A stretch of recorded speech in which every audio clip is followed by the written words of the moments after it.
Bonsoir, voici l'analyse technique du CAC 40 pour le 14 juin.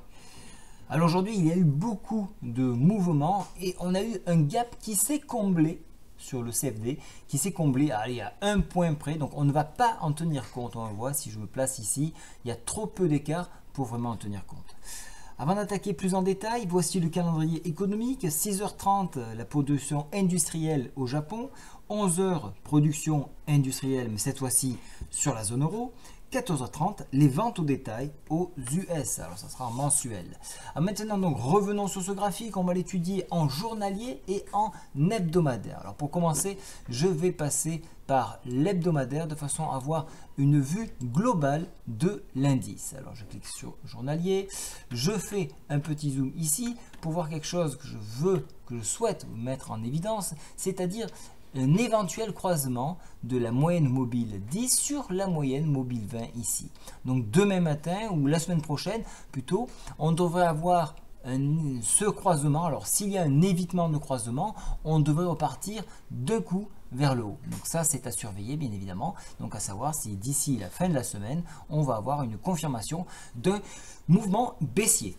Voilà ce qu'il faut regarder. Maintenant au niveau des indicateurs ici, on a une MACD qui souhaiterait croiser son signal à la baisse, et donc là ça serait une implication baissière. Donc on a une semaine cruciale, mais cette semaine cruciale arrive sur le Brexit. Donc tous les projecteurs sont focalisés sur la Grande-Bretagne pour savoir quelles vont être les décisions. Au dernier sondage, il y avait presque un coude à coude entre je sors et je reste. Donc ça a beaucoup bougé ces derniers temps. Donc il va falloir avoir un œil ici. Maintenant, je reviens en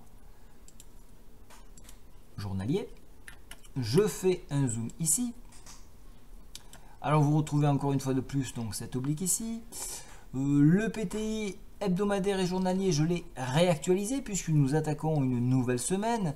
Qu'est-ce qu'on voit ici? Alors là, la moyenne mobile a croisé à la baisse la moyenne mobile 20, la 10 sur la 20, donc depuis quelques temps, et donc ça a eu une implication baissière. On est venu tester sur ouverture le bas de cette boulingée et je vous avais donné un point de rattrapage à 4213. Actuellement, il est en test, donc possible rebond sur ce point-là, avec une réintégration des 4238 qui correspondrait au bas de cette boulingée. D'un point de vue indicateur, on est toujours orienté à la baisse et rien ne laisse présager un mouvement plutôt à la hausse. Cependant, et là vous devez vous en apercevoir, nous sommes en survente sur le stochastique. Et ça, cette survente-là, les cours n'aiment pas trop ça. Donc il va falloir probablement consolider. D'où l'idée d'avoir une consolidation autour de 4213. Si ce palier-là venait à résister, à ce moment-là, on aurait une reconquête des 4313, en direction des 4313, ce qui serait plutôt bon.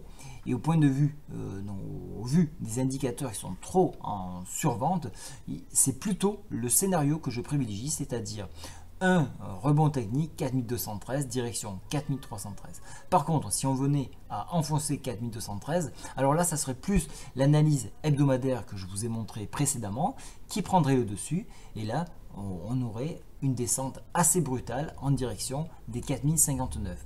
Alors 4059 est assez loin et je ne vois pas trop de boucle de rattrapage si ce n'est les 4135 points qui peuvent être un point de chute. Mais très fragile ce support-là. Donc pour moi, ça sera plus une consolidation avec un probable retour 4313 en test. Et s'il y a un échec de franchissement, à ce moment-là, on reflancherait en direction du PTI mensuel. Donc globalement, on est sur une configuration baissière, mais attention aux exagérations. Je vous souhaite à tous une très bonne soirée. Au revoir.